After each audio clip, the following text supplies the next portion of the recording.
قطار مسافربری مسکو دوشنبه که گروهی از ملیتگرایان روس به آن حمله کردند شام چهارشنبه به پایتخت رسید.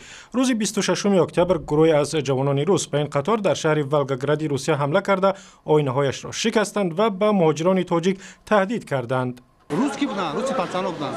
اونا ایستادگی بودن در ایستگاهی که اومدن. بیان میگرفتن میزنن میرون. یعنی چند قدر واگن ضرر دیدم؟ همین دهم واگن زدن. من گرفتم شد. مقامات روسیه میگویند حمله به قطار نه کاری دستی ملیتگرایان بلکه کاری اوباشان بود و تاکنون کسی را هم برای این جنایت بازداشت نکردند.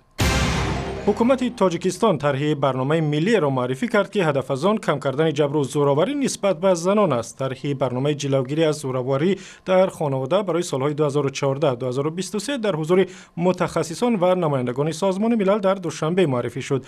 2 هفته پیشتر از این سازمان ملل گفت جبر و زورآوری به زن در جامعه تاجیکستان بسیار زیاد است و حکومت باید برای محو این ظهورات سعی بیشتر کند. در دوشنبه سیستم اداره حرکت نقلیات و نظارت در راه‌ها را به کار انداختند که هدف از آن کاهش دادن صدمه‌ها و تامین امنیت در راه‌های پایتخت است. سیستم مذکور که از مرکز مدیریت و 855 کامرا عبارت است، حرکت نقلیات در خیابان‌های دوشنبه را نظارت کرده و قانون‌شکنی‌های احتمالی را ثبت می‌کند. مقامات امیدوارند با این سیستم شماره صدمه‌ها و مرگ و میر افزاینده آدمان در راه‌های دوشنبه را کمتر کند.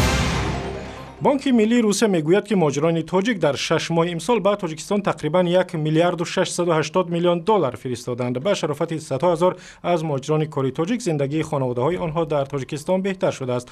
آمار مذکور یک روز بعد از آن نشر شد که صفی‌الله دیوانایف رئیس خدمات مهاجرت تاجیکستان و کنستانتین رمضانوفسکی همتای روسی او سندی را به امضا رساندند که اجازه می‌دهد مهاجران تاجیک یک بار حق 3 ساله کار در روسیه را دریافت کنند. دخترک 3 ساله تاجیکی به امام علی رحمان رئیس جمهوری تاجیکستان از خنک خوردنش شکایت کرد. میگوید که حالا او را میشناسد. گلنگار نجمی‌دین چند پیش در مراسم استقبال امام علی رحمان در ناحیه فرخار باید شعر می‌خواند، ولی ضمن احوالپرسی رئیس جمهور به او گفت که خنک خورده است. همکاری ما مؤمن احمدی با گلنگار صحبت کرد.